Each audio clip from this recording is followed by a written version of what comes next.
50 Famous Fairy Tales. Tale number 5. The Dwarfs.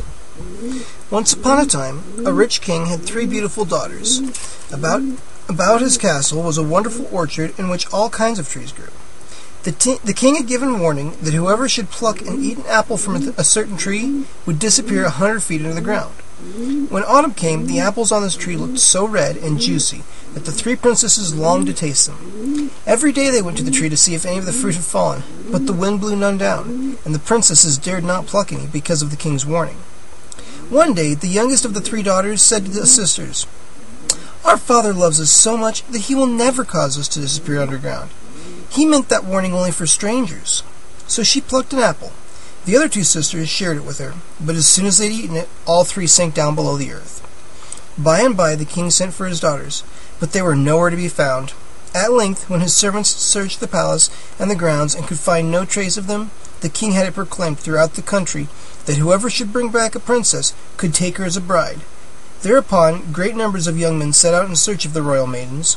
Among others, there went out 3 huntsmen, who were brothers. After traveling for 8 days, they came to a large castle in which every room was splendidly furnished. In one room they found a large table and all manner of delicious food.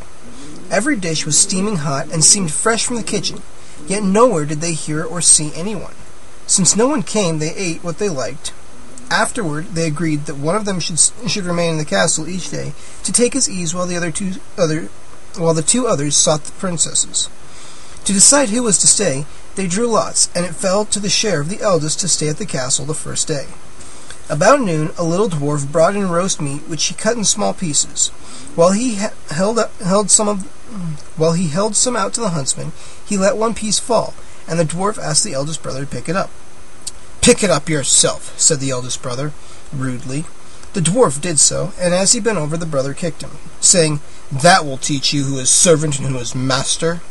The next day the second huntsman remained at the castle, and the dwarf dropped the meat as before. The second huntsman was as rude as his brother, and the dwarf went away shaking his fist. The third day the youngest brother remained, and the dwarf dropped the meat as usual and asked the youth to pick it up. "Gladly," said the youth, "for you have given us fine service," and he leaned over to do so. Whereupon the little dwarf served him a meal twice as fine as any he had ever served before. Then the dwarf said, "You have done me a favor. Now I'll do you one. I will tell you how to find the king's daughters." The little man explained that he was an underground dwarf, and that there were many more than 1,000 like him. He also warned the huntsman that his 2 older brothers would try to trick him. Therefore, if he wanted to get the princesses, he must go alone. He must take with him his hunting knife and a great basket in which to let himself down into the well where the princesses were kept. In this well he would find 3 rooms. In each of these was a princess guarded by a dragon.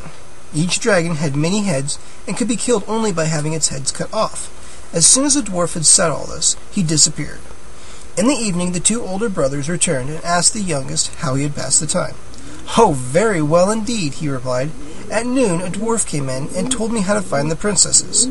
They are in a well at the top of the hill." The older brothers didn't believe him, but they thought they may as well search in one place as another. So the next morning all 3 brothers went up the hill to the well. They drew lots to see who should descend in the well first. The lot fell, as before, to the eldest. He went down, taking a bell with him to ring as a signal when he wanted to come up again.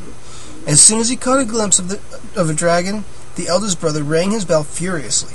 When he was drawn up, the second brother took his place and went down, but he quickly rang to be pulled up again. The youngest brother's turn came next. He allowed himself to be let down to the very bottom of the well, and there, getting out of the basket, he marched boldly up to the first door. With his drawn knife in his hand, inside he heard a dragon snoring loudly. Carefully opening the door, he saw a princess sitting within. The sleeping dragon lay with its 9 heads on her lap. Quickly the young huntsman raised his knife and cut off the 9 heads. Immediately the princess jumped up and kissed him, and gave him her golden necklace for a reward. Next he found the second princess, who had the 7-headed dragon by her side. The young huntsman killed this beast also, and then went on to the youngest princess. She was guarded by a 4-headed dragon, and he destroyed it as the others. The 3 sisters embraced and kissed him until he thought he would be smothered. So he rang the bell very loudly to signal that he was ready to come up. When the basket came down, he put each princess in by turn and let them be drawn up. As the basket descended for him, he remembered the dwarf's warning that his brothers would try to trick him. So he picked up a huge stone and put it in the basket instead of getting it in himself. Just as the brothers had drawn it halfway up, they cut the cord at the top, and the basket with the stone in it clattered to the bottom. The two huntsmen thought that they had rid themselves of the youngest brother, and they threatened to kill the three princesses unless they promised never to tell their father, who had truly rescued them. Then they went to the king and demanded the two eldest princesses for their wives. Meanwhile, the youngest brother was wandering sadly about underground and thought he would have to die there. All at once he saw a flute on the wall. "Ah, me," he thought to himself, "what good can this be here? No one could be happy enough to sing or dance in this place." Up and down, to and fro, he walked until the floor was worn smooth. At last he decided to make the best of things, and so he took the flute and blew 3 notes on it. Instantly 3 dwarfs appeared. He blew a little longer, and each note brought another dwarf, until at last the room was quite filled with the little men. They all asked what he wished, and he told them that he wanted to go up on earth again. Immediately each dwarf seized a hair on the young huntsman's head, and up they flew with him until they landed him at the edge of the well. As soon as he was safe on his legs again, he set out for the royal palace, and arrived there just as the weddings of the princesses were about to be celebrated. He hurried up to the room where the king sat with his 3 daughters.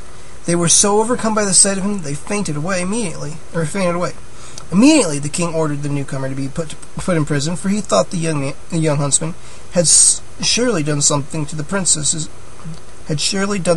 some injury. As soon as the princesses recovered, they begged their father to free the youth. He asked them the reason, but they wept bitterly and said they had promised not to tell him. "Well then," said the king, who suspected some evil trickery, "tell the oven. You didn't promise anything about that." Then he slipped outside and listened to the keyhole while the youngest princesses told the oven the story. When the king heard the truth, he ordered the 2 wicked brothers to be hanged, but he gave his youngest daughter in marriage to the princess's true rescuer. The end.